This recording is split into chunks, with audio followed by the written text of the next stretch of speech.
The claim that the microbiome can modulate human behavior, particularly impulsivity, self-control, and emotional responses, sounds like science fiction. But mounting evidence suggests that this concept is more fact than fantasy. The gut microbiome is not just a passive population of digestive helpers.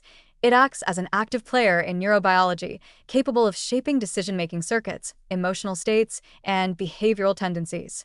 While we are still early in understanding the full scope of this influence, the mechanisms being uncovered, ranging from microbial metabolites that alter neurotransmitter levels to direct gut-brain signaling via the vagus nerve, support the idea that gut flora can influence how we behave, especially when it comes to food choices, mood stability, and impulse control. One of the clearest domains where the microbiome shows behavioral influence is appetite and food-related impulsivity.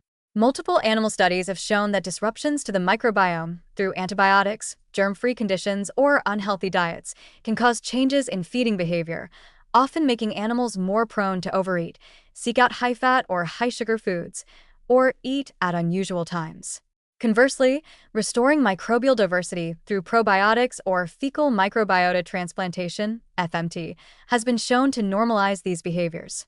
Some microbes seem to promote satiety and decision control by increasing the production of short-chain fatty acids, SCFAs, like butyrate and propionate, which can influence gut hormones like GLP-1 and PYY and stimulate vagus nerve signaling. These signals feed back to the brain to reduce appetite and increase the sense of control. But the microbiome's influence may go far beyond hunger. There is growing evidence that it also affects impulsivity and reward sensitivity through its impact on neurotransmitter systems. Gut bacteria can produce or influence the availability of critical brain chemicals such as dopamine, serotonin, GABA, and acetylcholine. These neurotransmitters are involved not only in mood, but in behavioral inhibition, goal-directed behavior, and emotional regulation. In fact, about 90% of the body's serotonin is produced in the gut. Changes in the microbiome can affect serotonin signaling both peripherally and centrally, altering how stress, temptation, and reward are processed. In rodent studies, animals with disrupted or pathogenic microbiota tend to show increased risk-taking, anxiety, and compulsive-like behavior, while those with a more balanced microbial profile demonstrate restraint, cognitive flexibility, and better emotional resilience. Interestingly, some of these changes can be reversed through microbiota transplants, suggesting that the microbes themselves, not just indirect factors like inflammation, are influencing behavior. Human data is less complete but points in a similar direction. Individuals with depression, anxiety, or binge eating disorders often show signs of gut dysbiosis, reduced microbial diversity, altered SCFA profiles, and increased gut permeability.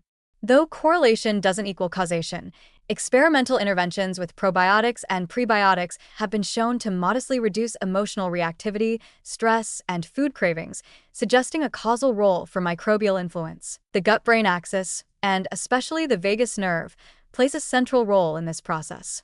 Neuropod cells and enteroendocrine cells in the gut lining respond to microbial signals and nutrients by releasing neurotransmitters that activate vagal afferents, which then signal to emotion and behavior centers in the brain like the amygdala, hypothalamus, and prefrontal cortex. This rapid signaling can shape mood states and behavioral readiness before conscious awareness kicks in. In this way, a gut rich in beneficial bacteria might predispose an individual to feel calmer, more satisfied, and better able to make deliberate food or lifestyle choices. A disrupted microbiome, on the other hand, might create a background of restlessness, emotional volatility, or reward-seeking, conditions where impulsivity thrives. Yet caution is needed. While the idea of microbiome-driven behavior is compelling, it's still an emerging field. Human studies remain largely associative, and it's difficult to disentangle microbial influence from other behavioral drivers like diet, sleep, and stress. Furthermore, the microbiome itself is constantly shifting. It's not one stable entity, but a dynamic, responsive ecosystem. That means behavior may be more of a two-way street. Microbes can shape how we behave, but our behaviors, especially how and what we eat, can rapidly reshape our microbial landscape. What is becoming clearer is that microbial patterns may either support or impair behavioral regulation, depending on context. A microbiome that produces calming metabolites and promotes neurotransmitter balance may serve as a biological buffer against impulsivity, emotional eating, or compulsive behavior. Meanwhile, a microbiome skewed by processed foods, antibiotics, or stress may act more like a behavioral amplifier, exacerbating cravings and shortening the gap between urge and action. In conclusion, the microbiome's role as a behavioral modulator is real, though not absolute. It doesn't eliminate free will, but it influences the terrain of decision-making, how easily we can pause before acting, how powerfully cravings hit, how mood colors our choices.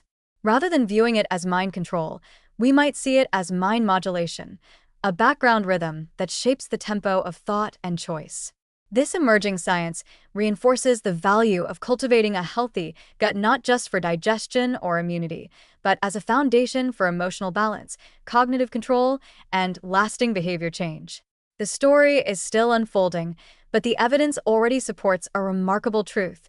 The microbes within us may be as involved in our daily decisions as the thoughts we believe we've chosen ourselves.